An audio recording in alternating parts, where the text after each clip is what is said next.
Question number 1 10.4 का हमसे क्या कह रहा है, find vector A cross vector B की मैग्नीट्यूड। ठीक है, अगर वेक्टर ए दे रखा है और वेक्टर बी दे रखा है, ठीक है, तो चलो शुरू करते हैं। सबसे पहले मुझे दे रखा है वेक्टर ए, ये रहा, और वेक्टर बी दे रखा है, ये रहा। Vector A cross vector B को निकालना काफी आसान है। देखो कैसे, vector A cross vector B बराबर होता क्या है, ध्यान से देखते हैं। इसको कैलकुलेट करने का सबसे बढ़िया तरीका क्या होता है, आप बना लीजिए एक डिटर्मिनेंट। बिल्कुल चैप्टर नंबर 4 में आप जो पढ़े थे ना, वही डिटर्मिनेंट। तो vector A cross vector B बराबर क्या होगा, vector A cross vector B बराबर, पहले मैंने एक डिटर्मिनेंट बना लिया, अब मैं यहां पर लिख लूंगा आई जे और के, आई कैप जे कैप और के कैप, पहली लाइन में लिख लिए। दूसरी लाइन में मैं क्या करूंगा, आई का कोफिशिएंट क्या है 1, तो 1 लिख दिया। जे का कोफिशिएंट क्या है -7, तो -7 लिख दिया। के का कोफिशिएंट क्या है 7, तो 7 लिख दिया। अब अगली वाली लाइन में बी बाद में आ रहा है, तो यहां पर मैं बी के कोफिशिएंट लिख दूंगा। आई के साथ आ रहा है 3, तो 3 लिख दिया। जे के साथ आ रहा है -2, तो -2 लिख दिया। के साथ आ रहा है 2, तो यहां पर 2 लिख दिया। अब मुझे करना क्या है, बस इस डिटर्मिनेंट को ओपन कर देना है और मुझे ए क्रॉस बी की वैल्यू मिल जाएगी। मैं समझाता हूं कैसे। देखो, vector A cross vector B बराबर होगा क्या, आई कैप बाहर रहेगा। सबको पता है डिटर्मिनेंट कैसे खोलते हैं, ये हाइड करना है और ये हाइड करना है। इन दोनों का इंटू होगा -14, बीच में आएगा माइनस, फिर इन दोनों का इंटू होगा -14, माइनस पहले से लगा हुआ है तो +14, बीच वाली वैल्यू को लेते हैं -j। अब ये कवर और ये कवर, तो बचा क्या, 2 × 1 2, -7 3 जा 21। ठीक है, अगला नंबर किसका है, के का, तो प्लस का के। ये कवर और ये कवर, -2 × 1 -2, -7 × 3 -21। ठीक है, और माइनस यहाँ पहले से लगा हुआ था तो प्लस का 21। सिंप्लीफाई करते हैं तो vector A cross vector B बराबर -14 और +14 करेंगे तो 0 आई कैप, जो कि खत्म हो जाना है। 2 में से 21 गए तो कितना मिला, -19 और माइनस का जे मल्टीपल होगा तो कितना मिलेगा, +19 जे कैप। यहां से -2 जब आप 20 में जोड़ दोगे तो कितना मिलेगा, 19, तो 19 के कैप। ठीक, तो इस तरीके से हम निकालते हैं vector A cross vector B. अगर आपसे कोई भी कभी कहे कि 2 वेक्टर्स है उनका मल्टीपल करो, तो इधर लिख लो आई जे के, फिर आई जे के कोफिशिएंट, फिर आई जे के कोफिशिएंट, और इस डिटर्मिनेंट को ओपन कर दो, जो भी आएगा वो ए क्रॉस बी की वैल्यू होगी। लेकिन उसने हमसे क्या पूछा था, उसने ए क्रॉस बी का हमसे मॉड पूछा था, यानी मैग्नीट्यूड। तो vector A cross vector B का मैग्नीट्यूड बराबर रूट के अंदर जे का कोफिशिएंट क्या है, आई तो इसमें है ही नहीं, तो जे का कोफिशिएंट क्या है 19, तो 19 का स्क्वायर। के का कोफिशिएंट क्या है 19 का स्क्वायर। अब मैं 19 का स्क्वायर कॉमन ले लूँगा तो कितना आ जाएगा, कॉमन से रूट से बाहर कॉमन 19, यहाँ बचेगा 1 + 1, तो अंदर 2 फंसा रह जाएगा। अगर आपको समझ नहीं आया मैंने क्या करा है तो बेटा इसको सिंप्लीफाई कर लो, यही आएगा। ठीक है, 12th क्लास में सिंप्लीफिकेशन तो आती ही होगी। तो इसी क्वेश्चन के साथ ये हो गया हमारा क्वेश्चन नंबर 1 कंप्लीट। इसी क्वेश्चन के साथ कहना गलत बात है, इसी टॉपिक के साथ या फिर इसी पॉइंट के साथ। ठीक है, हम चलते हैं बेटा आगे। क्वेश्चन नंबर 2 क्या कह रहा है बेटा वो हमसे, find a unit vector perpendicular to each of the vector A plus vector B and vector A minus vector B. मतलब हमें एक यूनिट वेक्टर पता करना है जो वेक्टर ए प्लस बी पर भी परपेंडिकुलर हो और वेक्टर ए माइनस बी पर भी परपेंडिकुलर हो। साथ में उसने कुछ ज्ञानवर्धक चीजें हमें दे रखी हैं कि वेक्टर ए ये है और वेक्टर बी हमें ये दे रखा है। क्लियर है? तो सबसे पहले मैं यहां पर लिख लेता हूं सॉल्यूशन। ठीक है, देखो जी, वेक्टर ए हमें पहले से ही पता है, ये रहा। वेक्टर बी हमें पहले से ही पता है, ये रहा। तो इनको मैं अलग से तो नहीं लिखने वाला कि वेक्टर ए बराबर ये और वेक्टर बी बराबर ये, मेरा मन मैं नहीं लिख रहा। ठीक है, तो देखो मैं यहां पर सीधा एक चीज कैलकुलेट करता हूं कि vector A plus vector B बराबर क्या आएगा। ठीक, तो देखते हैं बेटा, इन दोनों वेक्टर्स को मैं जोड़ने वाला हूं और क्या आता है वो मैं लिख लेता हूं vector A plus vector B में। ठीक है, इतना तो दिमाग आपका भी काम कर ही रहा होगा। तो देखो बेटा, 3i इधर है और 1i इधर है, जुड़ जाएंगे तो 4 आई कैप, जुड़ रहे हैं ना वेक्टर ए और वेक्टर बी। 2j इधर है और 2j इधर है, दोनों जुड़ जाएंगे तो 4j कैप, प्लस का 2k इधर है और माइनस का 2k इधर है, ये दोनों जैसे ही जुड़ाएंगे विध्वंस होएगा, विस्फोट होएगा, सब खत्म भाई। प्लस का 2j और माइनस का 2j दोनों मिलेंगे, आत्महत्या कर लेंगे, तो बराबर में कुछ बचने वाला है नहीं, तो यहाँ पर आएगा 0 का k। ठीक, तो मैं नहीं लिख रहा 0 के, मेरा मन नहीं है। तो मुझे vector a plus vector b मिल गया। अब मैं क्या करने वाला हूँ, vector a minus vector b भी निकालने वाला हूँ। वो क्यों निकालने वाला हूँ, भाई ने बोला है ना vector a minus vector b, तो ये लो जी, मैं vector a minus vector b को भी कैलकुलेट कर लेता हूँ। क्या आएगा, चलो मैं यहाँ पर 0 कैप लिख ही लेता हूँ, तुम लोग रोना धोना मचा रहे होगे, पता नहीं क्यों मुझे ऐसी फील आ रही है। मैंने vector a minus vector b लिख लिया, उसके लिए a में से b को घटा दो। तो देखो जब 3i कैप में से i कैप घटेगा तो कितना बचेगा, 2i कैप, फिर 2j कैप में से 2j कैप गया तो सब खत्म हो गया, लुट गया, बर्बाद हो गया, तो बचेगा क्या, कुछ भी नहीं। तो मैं यहाँ पर 0j कैप लिख दे रहा हूँ तुम लोगों की मन की शांति के लिए। अब जब 2k कैप में से माइनस करोगे, माइनस का 2k कैप, तो माइनस माइनस प्लस हो जाएगा, तो दरअसल ये दोनों जुड़ जाएंगे और हमें मिलेगा 4k कैप। सही है, ये रहा वेक्टर a प्लस बी, ये रहा vector a minus B. Clear है। अब एक बात बताओ, मुझे मान लेते हैं ये है वेक्टर a प्लस बी और ये है वेक्टर a माइनस बी। मुझे चाहिए इन दोनों के परपेंडिकुलर, कुछ ऐसे, इन दोनों पे परपेंडिकुलर, जैसे ये मार्कर लिखा हुआ है, ये परपेंडिकुलर है इन दोनों के। तो मुझे वेक्टर a प्लस बी और वेक्टर a माइनस बी, इन दोनों के ही परपेंडिकुलर एक वेक्टर पता करना है। वो कब मिलता है, मैंने एक इंट्रोडक्शन वीडियो बनाई थी आपको, तब समझाया था कि अगर आप वेक्टर a और वेक्टर b का क्रॉस इनटू करते हो तो हमें वेक्टर a और वेक्टर b दोनों के ही परपेंडिकुलर वेक्टर मिलता है। बताए थे, नहीं बताए तो अब समझ लो। मान लो एक वेक्टर a है, एक वेक्टर b है, इन दोनों का क्रॉस इनटू करते हो आप, तो रिजल्ट आएगा ना वो इन दोनों पर ही परपेंडिकुलर होगा, a पर भी और b पर भी। उसी तरीके से अगर मैं वेक्टर a प्लस बी और वेक्टर a माइनस बी इन दोनों का मल्टीपल कर दूं क्रॉस इनटू, तो मुझे एक वेक्टर मिलेगा जो इन दोनों के ही परपेंडिकुलर होगा। ठीक है, और वो भी कुछ यही कह रहा है कि हमें एक परपेंडिकुलर वेक्टर बताओ जो a प्लस बी पर भी परपेंडिकुलर हो और a माइनस बी पर भी परपेंडिकुलर हो। तो मैं यहाँ पर क्या करने वाला हूँ, इन दोनों का क्रॉस इनटू करने वाला हूँ। तो देखो हमें एक तरफ तो मिला vector a plus vector b, इसका मैं क्रॉस इनटू करने वाला हूं वेक्टर a माइनस के वेक्टर b के साथ, तो बराबर में मिलेगा क्या देखते हैं। पहले तो i j के आएंगे इधर, i j और k। क्लियर। अब a प्लस बी के कोफिशिएंट लिख लेता हूं मैं। तो देखो a प्लस बी ये था 4 4 0, तो 4 4 0। ठीक, अब मैं a माइनस बी के लिख लेता हूं, तो 2 0 4, तो 2 0 4। क्लियर। अब मैं इसको कर लेता हूं ओपन, इसको मैं क्या कर लेता हूं ओपन, तो देखो क्या मिलेगा, यहां से आई कैप ऐसे ही रहेगा।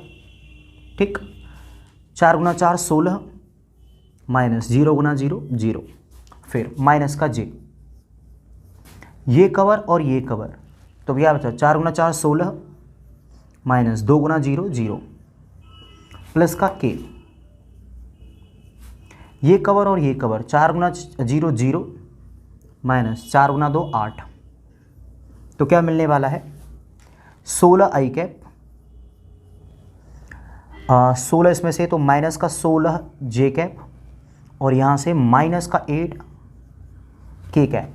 ठीक है, अगर आप कहें तो मैं इसको नाम दे देता हूँ वेक्टर n।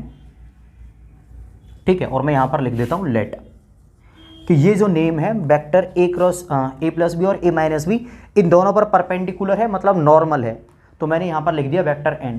तो ये भी आ गया वेक्टर n। सही है या नहीं।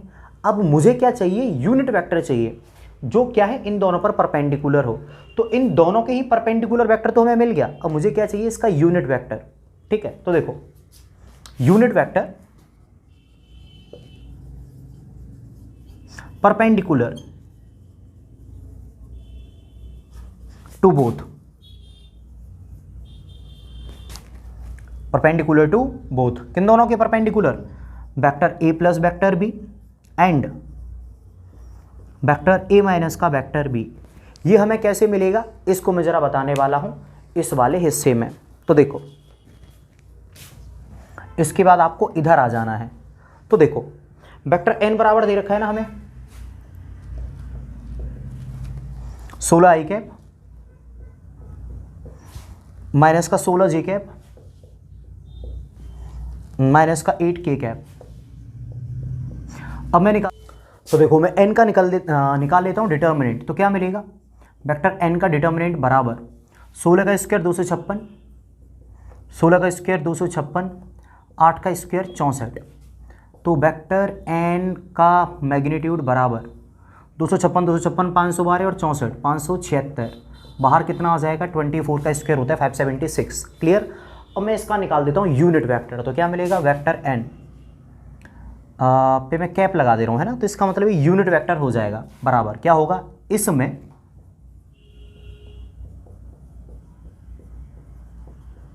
डिवाइड लग जाएगा 24 का पूरे में। पता है ना यूनिट वेक्टर कैसे निकालते हैं उसके मैग्नीट्यूड का डिवाइड देके। तो क्या आ जाएगा 16 आई कैप 8 से कट जाएगा 2/3 आई कैप माइनस का 8 से कट जाएगा 2/3 जे कैप 8 से कट जाएगा माइनस का 1/3 के कैप। ठीक है। तो ये आ गया हमारा आंसर। अब बेटा मैं इसको एक बार समझा देता हूँ आपको कि हुआ क्या है, ध्यान से समझ लेना। हमसे कह रहा था कि वेक्टर ए दे रखा है और वेक्टर बी दे रखा है। हमें एक ऐसा वेक्टर पता करना है जो वेक्टर ए प्लस बी और वेक्टर ए माइनस बी इन दोनों के ही परपेंडिकुलर हो। तो सबसे पहले मैंने वेक्टर ए प्लस बी इन दोनों को जोड़ दिया। फिर मान लो मैंने निकाला वेक्टर ए माइनस बी, इसमें से इसको घटा दिया। अब अगर इन दोनों के परपेंडिकुलर वेक्टर चाहिए तो इनका क्रॉस इंटू कर दो। क्रॉस इंटू करने पर जो रिजल्ट आता है वो इन दोनों के ही परपेंडिकुलर आएगा। तो मैंने क्या करा इन दोनों का कर दिया क्रॉस प्रोडक्ट और वो आ गया ये वाला वेक्टर। ठीक है। ये वाला वेक्टर हमें कब मिला जब हमने क्रॉस प्रोडक्ट कर दिया है। मतलब ये वाला वेक्टर इसके और इसके दोनों के ही परपेंडिकुलर है। लेकिन दिक्कत क्या थी उसने हमसे परपेंडिकुलर वेक्टर तो पूछा था लेकिन वो यूनिट होना चाहिए। तो मैंने क्या करा कि इसको मैं यूनिट भी बना देता हूँ। तो इसको यूनिट बनाने के लिए मैंने इस वेक्टर में इसी के मैग्नीट्यूड यानी 24 का दे दिया डिवाइड। ठीक है। और वो क्या आ गया हमारा ये वाला आंसर आ गया। बात समझ में आ गई होगी। ये आ गया था इन दोनों के परपेंडिकुलर, बाद में मैंने इसका यूनिट वेक्टर बना दिया तो ये आंसर आ गया वेक्टर एन का कैप। अब एक छोटा सा इश्यू और है और वो क्या है अगर आप आंसर शीट में देखोगे तो यहाँ पर लगा होगा plus minus plus minus plus minus, या फिर यहाँ पर प्लस माइनस यहाँ पर माइनस प्लस और यहाँ पर माइनस प्लस। आप कहोगे कि सर आपका आंसर ऐसा आ रहा है आंसर शीट में अलग आंसर क्यों दे रखा है। देखो बेटा उसकी वजह है। अगर तुमने क्या करा a माइनस बी को आगे ले लिया और a प्लस बी को पीछे ले लिया तो वो भी आंसर सही होगा, वो भी इन दोनों के परपेंडिकुलर ही होगा।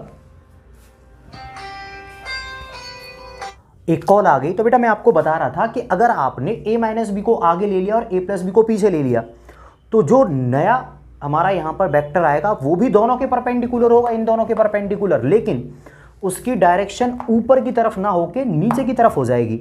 और फिर उसमें क्या मिलेगा आपको ये माइनस का मिलेगा, ये प्लस का मिलेगा और ये प्लस का मिलेगा। तो अब आंसर शीट वाले को तो नहीं पता कि आपने पहले इसे लिया है या फिर पहले इसे लिया है, इसलिए उसने क्या करा दोनों ही आंसर दे दिए। उसने यहाँ पर प्लस माइनस, यहाँ पर माइनस प्लस और यहाँ पर माइनस प्लस लगा दिए हैं। ठीक है। बात समझ में आ गई होगी। स्क्रीनशॉट ले लीजिए बेटा, हम चलते हैं आगे।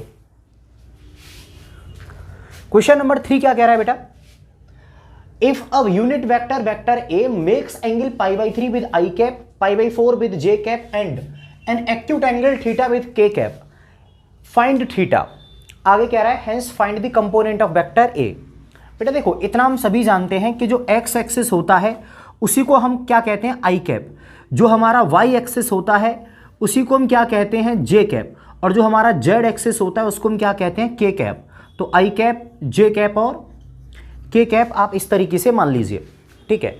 अब कोई वेक्टर है वेक्टर ए, मान लीजिए मैंने ये बना दिया वेक्टर ए। ठीक है। अब उन्होंने क्या दे रखा है कि ये मान लेते हैं हम एक्स एक्सिस के साथ एंगल बना रहा है अल्फा, वाई एक्सिस के साथ एंगल बना रहा है ये बीटा, और जेड एक्सिस के साथ ये एंगल बना रहा है गामा। क्लियर है। तो हमें अल्फा, बीटा और गामा तीनों की वैल्यू दे रखी है। देखो आई कैप के साथ क्या एंगल बन रहा है π/3, तो अल्फा बराबर क्या हो गया π/3। जे कैप के साथ एंगल बना रहा है पाई बाई 4, तो बीटा बराबर क्या हो गया, पाई बाई 4, और के कैप के साथ एंगल बना रहा है वो थीटा, तो गामा बराबर कितना हो गया, थीटा। ठीक है, अब आप एक फॉर्मूला याद कर लीजिए बहुत जल्दी, और वो क्या है, L square plus M square plus N square is equal to 1। ये वाला फॉर्मूला आगे आपको मिल जाएगा। L square plus M square plus N square is equal to क्या होता है, 1। हम पिछली अपनी कुछ वीडियोस में देख चुके हैं कि एल बराबर क्या रहता है, कॉस अल्फा, तो ये क्या हो जाएगा, कॉस स्क्वायर अल्फा, ये क्या हो जाएगा, कॉस स्क्वायर बीटा, और ये क्या हो जाएगा, cos square gamma is equal to 1। Clear है बेटा, वैल्यू डालना शुरू करते हैं।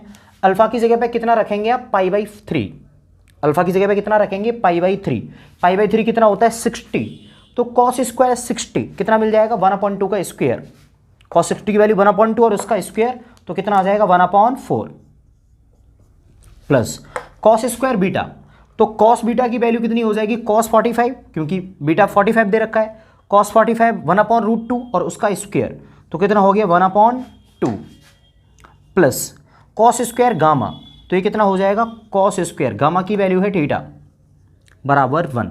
क्लियर, अगर आप इसको फर्दर सॉल्व करेंगे तो यहां से कॉस स्क्वायर थीटा बराबर 1 में से ये दोनों वैल्यू जाके घटेंगी, तो 1/2 और 1/4 दोनों को जोड़ोगे तो आपको मिलेगा 3/4, 3/4 1 में से ले जाके घटाओगे तो आपको मिलेगा 1/4। क्लियर है, यहां से आपको अगर थीटा निकालना है तो कॉस थीटा की वैल्यू कितनी आ जाएगी, 1/2, और थीटा बराबर आ जाएगा पाई बाई 4। ठीक है, तो हमें एक तो उसने थीटा की वैल्यू पूछी थी, थीटा की वैल्यू कितनी आ गई, पाई बाई 4। क्लियर है, अब वो हमसे कह रहा था कि आप कंपोनेंट बताइए वेक्टर ए के। ठीक है, देखो कंपोनेंट क्या होते हैं वो भी हम चेक कर लेते हैं। तो देखो सुनो, हम जरा वेक्टर ए को निकाल लेते हैं।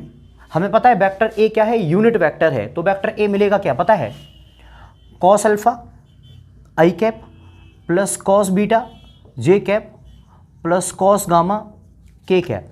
ठीक है, वेक्टर ए हमारा यूनिट वेक्टर तब होता है तो कॉस अल्फा आई कैप प्लस कॉस बीटा जे कैप प्लस कॉस गामा के कैप हमें मिल जाएगा। ठीक है, ये केवल तभी होता है जब ये यूनिट वेक्टर हो। तो देखो वेक्टर ए बराबर कॉस अल्फा की वैल्यू कितनी हो जाएगी, देखो कॉस अल्फा यानी cos pi by 3, cos pi by 3 कितना हो गया, कॉस 60, कॉस 60 की वैल्यू हो जाएगी 1/2 आई कैप प्लस कॉस बीटा यानी कॉस 45 1/√2 जे कैप, कॉस गामा, गामा की वैल्यू कितनी आई है, गामा था हमारा थीटा और थीटा की वैल्यू आई पाई बाई 4, पाई 4 यानी 45, तो कॉस 45 ये भी 1/√2 के कैप। ठीक है, अब बेटा कंपोनेंट क्या हो गए, 1/2 1/√2 और 1/√2। देखो कंपोनेंट्स,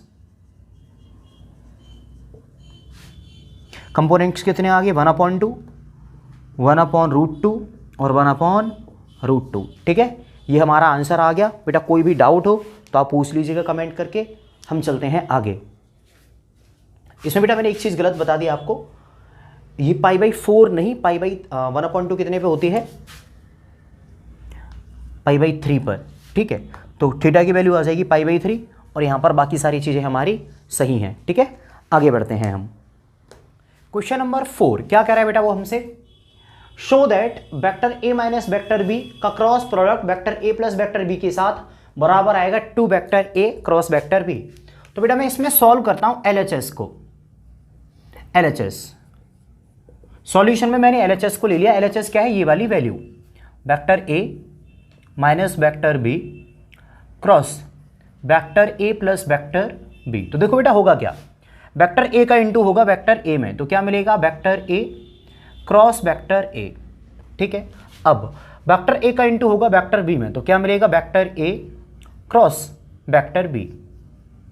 अब वेक्टर बी का इंटू होगा इसमें, तो माइनस का vector B into vector A, साथ में वेक्टर बी का इंटू होगा वेक्टर बी में, तो माइनस का vector B into vector B. ठीक है, अब देखो बेटा एक बात सुनो, अगर कभी भी तुम वेक्टर ए का मल्टीपल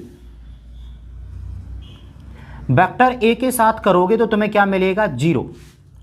और अगर इसी तरीके से अगर आपने कभी भी वेक्टर बी का मल्टीपल वेक्टर बी के साथ करा तब भी आपको क्या मिलेगा, 0। आप कहोगे सर ऐसा क्यों, देखो आप लोगों ने एक फॉर्मूला पढ़ा है, vector A cross vector B बराबर क्या रहता है, वेक्टर ए का मॉड, वेक्टर बी का मॉड, साथ में साइन थीटा, और यहाँ पर आता है एन कैप। देखो बेटा, साइन थीटा आता है, अगर तुम ये वाला फॉर्मूला लगाओगे ए क्रॉस ए में, तो वेक्टर ए और वेक्टर ए इन दोनों के बीच का एंगल क्या होगा, जीरो। तो यहाँ पर आ जाएगा साइन जीरो, और साइन जीरो की वैल्यू जीरो, तो दरअसल ये पूरा मल्टीपल जीरो हो जाएगा। इसी वजह से vector A cross vector A zero आएगा, vector B cross vector B zero आएगा। अगर किसी भी वेक्टर का आप क्रॉस प्रोडक्ट कर रहे हो उसी वेक्टर के साथ, तो वैल्यू दरअसल हमारी जीरो आ जाती है। ठीक है, तो इस हिसाब को अगर हम ध्यान में रखें तो हमें क्या पता चलता है कि vector A cross vector A क्या हो जाएगा, zero vector, plus vector A cross vector B ऐसे ही रहेगा। दूसरी चीज, एक प्रॉपर्टी और रहती है, और वो क्या है कि अगर आपको मिलता है कहीं पर vector B cross vector A, तो इसकी जगह पे आप क्या लिख सकते हो, माइनस का vector A cross vector B. मतलब आप ए को आगे लेके जा सकते हो और बी को पीछे लेके जा सकते हो, बदले में क्या करना पड़ेगा, आपको माइनस लगाना पड़ेगा। समझ में आ रहा है या नहीं? यानी अगर कहीं पर ए क्रॉस बी लिखा हुआ है तो आप उसको क्या लिख सकते हो, माइनस का बी क्रॉस ए। ठीक, यहां पर बी क्रॉस ए लिखा हुआ है तो आप इसको ए क्रॉस बी लिख सकते हो, लेकिन आगे क्या आ जाएगा, माइनस। अगर इस बात को आप ध्यान में रखो, देखो ए क्रॉस ए जीरो हुआ, ये ऐसे ही रहा, तो माइनस का बी क्रॉस ए, आप इसको अगर ए क्रॉस बी करोगे तो ये प्लस का हो जाएगा, तो प्लस का vector A cross vector B. अब बी क्रॉस बी क्या हो जाएगा, जीरो, यहां पर बताए हैं, तो माइनस का जीरो वेक्टर। अब जीरो और जीरो इनकी तो कोई वैल्यू ही नहीं है, यहां से क्या मिलेगा, ए क्रॉस बी, और यहां से भी क्या मिलेगा, ए क्रॉस बी, तो क्या हो जाएगा, 2a क्रॉस बी। ठीक है, और यही है हमारा RHS। ठीक है बेटा, प्रूफ हो गया, समझ में आ गया होगा। आगे बढ़ते हैं। क्वेश्चन नंबर 6 क्या कह रहा है बेटा वो हमसे, given that vector A dot vector B बराबर zero and vector A cross vector B बराबर zero, zero vector, what can you conclude about vector A and vector B. मतलब अगर दो वेक्टर्स का डॉट प्रोडक्ट जीरो है, उन दोनों का क्रॉस प्रोडक्ट जीरो है, तो वो दोनों वेक्टर ए और बी क्या होंगे, ये बात हमें बतानी है। तो देखो सुनो, सॉल्यूशन, व्हेन या if vector A dot vector B बराबर जीरो, यानी अगर वेक्टर ए और वेक्टर बी का डॉट प्रोडक्ट जीरो हुआ, इसका मतलब क्या हुआ, इसका मतलब ये हुआ vector A dot vector B बराबर क्या होता है, वेक्टर ए का मॉड, वेक्टर बी का मॉड, साथ में कॉस थीटा बराबर जीरो। अब देखो बेटा, तीन चीजों का मल्टीपल जीरो के बराबर है, तो तीन चीजें हो सकती हैं, या तो वेक्टर ए, हेंस देखो vector A dot vector B बराबर अगर जीरो हुआ तो वेक्टर ए डॉट बी का फॉर्मूला है ए का मॉड्यूलस, बी का मॉड्यूलस और कॉस थीटा। अब अगर तीन चीजों का मल्टीपल जीरो है तो उनमें से कोई ना कोई एक तो जीरो होगी। तो देखो, तो hence vector either vector A का मॉड बराबर जीरो हो सकता है, ये पहली वाली वैल्यू जीरो के बराबर हो, और हो सकता है दूसरी वाली वैल्यू जीरो के बराबर हो सकता है तीसरी वाली वैल्यू जीरो के बराबर हो, मतलब कॉस थीटा जीरो के बराबर हो। अब कॉस थीटा जीरो के बराबर होने का मतलब क्या है, cos theta zero, cos theta zero कब होता है, जब एंगल 90 का बन रहा हो, हमें पता है ना, कॉस थीटा जीरो कब होता है, कॉस 90 पर ही जीरो मिलता है। ठीक है, तो आई और थीटा बराबर 90 डिग्री। तो अगर vector A dot vector B बराबर जीरो है तो या तो ए का मॉड्यूलस जीरो या बी का मॉड्यूलस जीरो या फिर थीटा बराबर कितना हो गया, 90। ठीक है, अब दूसरे केस की बात करते हैं, व्हेन जब vector A cross vector B बराबर जीरो वेक्टर, इसमें क्या कहानी है, देखो vector A cross vector B बराबर क्या रहता है, ए का मॉड, बी का मॉड, साइन थीटा, साथ में एन कैप, और बराबर में क्या दे रखा है हमें, जीरो वेक्टर। अब देखो, इतनी सारी चीजों का मल्टीपल अगर जीरो के बराबर है तो यहां पर क्या क्या पॉसिबिलिटी है, हो सकता है कि जो पहली वाली वैल्यू है यही जीरो के बराबर हो और इसका इंटू हुआ हो सब में और सब जीरो के बराबर हो गए हों, और हो सकता है कि जो दूसरी वाली वैल्यू है वेक्टर बी, ये इसका मॉड्यूलस जीरो के बराबर हो सकता है कि साइन थीटा जीरो के बराबर हो। अब साइन थीटा जीरो के बराबर कब हो सकता है, जब थीटा बराबर हो 0 डिग्री, थीटा को थीटो बोल रहा हूं मैं। तो हमने क्या दे रखा था उसने कि या तो ए डॉट बी जीरो के बराबर है, तो या तो ये जीरो या फिर थीटा 90। अब जब ए क्रॉस बी जीरो के बराबर, तो या तो ए का मॉड्यूलस जीरो या बी का मॉड्यूलस जीरो, और या फिर थीटा की वैल्यू 0 डिग्री। अब जरा एक कंक्लूजन निकालने की कोशिश करते हैं हमने मान लिया कि थीटा 90 था। अगर थीटा 90 का होगा तो ए क्रॉस बी जीरो थोड़े ना होगा, क्योंकि ये तो जब जीरो रखोगे आप एंगल को तब जीरो होगा। अगर आपने मान लिया कि थीटा 0 डिग्री है तब इसको जीरो कैसे करोगे, क्योंकि ये तो जीरो तब होगा जब थीटा 90 का डिग्री है। मतलब ए डॉट बी और ए क्रॉस बी एंगल की वजह से जीरो नहीं हो रहे, ये जीरो हो रहे हैं मॉड्यूलस की वजह से। क्लियर है या नहीं, समझ में आ रहा है या नहीं? मतलब बोथ वेक्टर या फिर vector A and vector B can not be perpendicular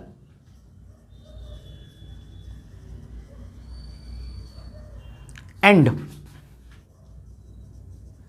parallel.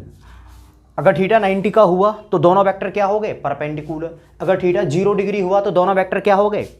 Parallel. तो vector A and vector B can not be perpendicular and parallel at the same time. Hence either vector A का mod बराबर 0 और vector B का mod बराबर 0। देखो बेटा, मैं यहां पर यह बताना चाह रहा हूं कि इन दोनों का डॉट प्रोडक्ट 0 होने की 3 कंडीशन है, या तो ए का मॉड 0 या बी का मॉड 0 या थीटा 90। इन दोनों का क्रॉस प्रोडक्ट 0 होने की 3 वजह हैं, या तो ए का मॉड 0 या बी का मॉड 0 और थीटा 90। थीटा मान लो थीटा 0 डिग्री। अब देखो, अगर थीटा को तुम 0 डिग्री मानोगे तो इसको तुम थीटा की वजह से 0 नहीं कर पाओगे। अगर तुम थीटा 90 डिग्री मानोगे तो थीटा की वजह से तुम इसको 0 नहीं कर पाओगे। क्लियर है? अब ऐसा तो हो नहीं सकता कि परपेंडिकुलर और पैरेलल दोनों एक साथ हो जाए दोनों वेक्टर, ये तो पॉसिबल नहीं है। मतलब ए क्रॉस बी और ए डॉट बी दोनों एक साथ 0 तब होंगे जब इन दोनों में से कुछ 0 हो जाए या फिर इन दोनों में से कुछ 0 हो जाए। तो वही मैंने यहाँ पे लिखा कि या तो वेक्टर ए का मॉड 0 है या वेक्टर बी का मॉड 0 है। अगर ऐसा हो गया तो ये भी 0 और ये भी 0। बात समझ में नहीं आई हो तो बेटा रिपीट करके देख लेना इस क्वेश्चन को। हम बढ़ते हैं आगे।